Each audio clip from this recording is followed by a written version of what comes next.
Hi అండి. ఆంధ్రప్రదేశ్ రాష్ట్రంలో మనం చూస్తూనే ఉన్నాం. సోషల్ మీడియా సోషల్ మీడియాలో అసభ్య పదజాలంతో ఎవరైనా దూషించినా, పోస్టులు పెట్టినా, కామెంట్లు పెట్టినా ఖచ్చితంగా వారి తాట తీస్తామంటూ మంత్రి గారు, ముఖ్యమంత్రి గారు, ఉప ముఖ్యమంత్రి గారు కూడా వాటి మీద కఠిన చర్యలు తీసుకుంటామని చెప్పడం అది మనం చూస్తున్నాం. ఆ విధంగానే ప్రతిపక్ష పార్టీకి సంబంధించిన అనేక మంది యాక్టివిస్టుల్ని అరెస్ట్ చేయడం, ఆ తర్వాత కొన్ని చర్యలకు కూడా ప్రభుత్వం పాల్పడుతూ ఉంది.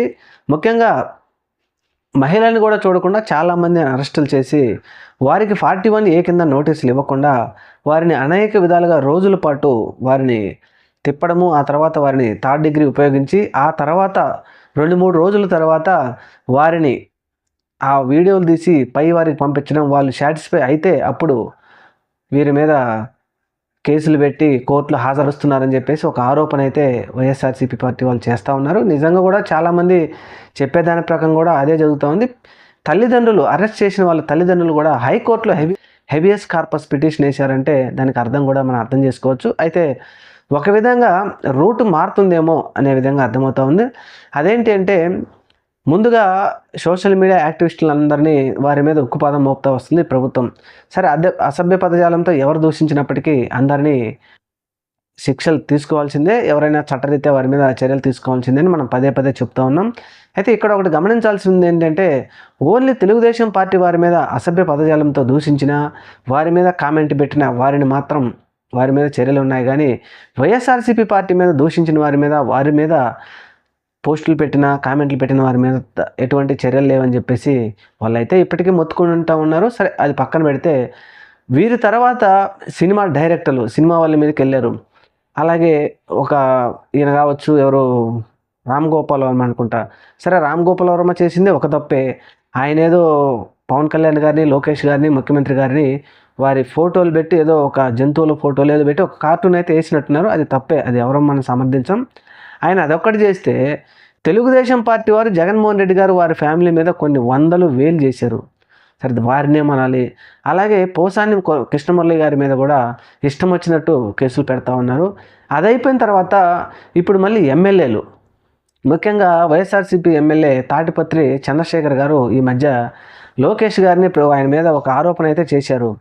ఆ ఆరోపణ ఏంటంటే పేకాట క్లబ్బులు రాష్ట్రంలో నడుస్తూ ఉన్నాయి, దీనికి సంబంధించి కమిషన్లు లోకేష్కి వెళ్తున్నాయని చెప్పేసి ఆయన ఒక ఆరోపణ చేశాడు. ఆరోపణ చేయడమే ఆలస్యంగా 4 కేసులు పెట్టేశారు ఈ చంద్రశేఖర్ మీద.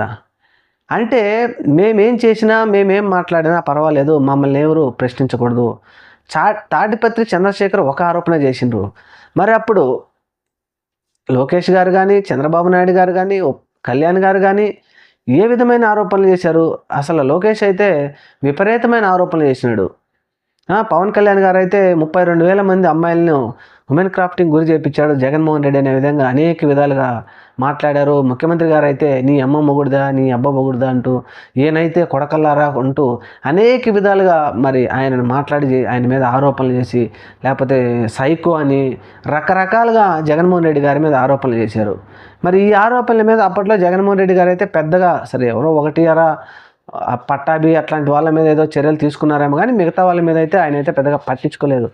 కానీ ఇప్పుడు అధికారంలోకి వచ్చిన పార్టీ ఎలా ఉందంటే మేము ఏదైనా ప్రశ్నిస్తాం, మేమేం ప్రశ్నించినా మాట్లాడకూడదు. అది ప్రజలైనా, లేకపోతే న్యూట్రల్గా ఉండే పీపుల్స్ అయినా, లేకపోతే ప్రతిపక్షం వారైనా, ఎవరైనా మేము మాట్లాడినా నోరు ఉండాల్సిందే. అలా కాకుండా ప్రతిపక్షం వాళ్ళు ప్రశ్నిస్తే వారి మీద కేసులు పెడతాం అనే విధంగా ప్రస్తుతం ఆంధ్రప్రదేశ్లో ఒక చర్చ మొదలైంది. ఎందుకంటే ప్రభుత్వం కూడా ఆ విధంగా ముందుకు వెళ్తూ ఉంది. ఇది ఎప్పుడైనా ప్రజాస్వామ్యానికి పెనుముప్పే. ఎందుకంటే ప్రశ్నించినంత మాత్రాన కేసులు పెట్టేస్తామంటే మరి ఈ విధంగా పెట్టుకుంటూ పోతే ఇప్పటికి 6 నెలల్లో అనేక సమస్యలు ఉన్నాయి. వీటి మీద ప్రజలే ప్రశ్నిస్తున్నారు. నాయకులు తీసి పక్కన పెడితే ముఖ్యంగా మహిళలు, చిన్నపిల్లల హత్యాచారాల గురించి, హత్యల గురించి అనేకమైనటువంటి ఆరోపణలు ఎదుర్కొంటూ ఉంది ఈ ప్రభుత్వం. మరి ఈ విధమైన ఆరోపణలు ఎదుర్కొంటూ ఉన్నాయి, వీరందరి మీద కేసులు పెడతారా? మరి రూరల్లో ఉండే ప్రాంతాల్లో ప్రజలు కూడా రచ్చబండ దగ్గర కూర్చొని కూడా 5 నెలల్లోని ప్రభుత్వం ఫెయిల్ అయింది, ఇచ్చిన హామీలన్నీ గాలికి వదిలేసిందని మాట్లాడుతూ ఉన్నారు. మరి వారందరి మీద కూడా కేసులు పెడతారా? ఏది ఏమైనప్పటికీ ప్రజలలో మాత్రం ఒక విధమైనటువంటి ఆవేదన ఏర్పడుతూ ఉంది. ప్రభుత్వం చేస్తున్నది ముమ్మాటికి తప్పు.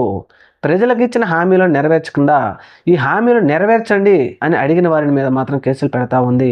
ఇది ముమ్మాటికి తప్పు అనే విధంగా అధికారంలోకి వచ్చే 6 నెలల్లోనే ఈ పార్టీ చెడ్డ పేరు తెచ్చుకుంది.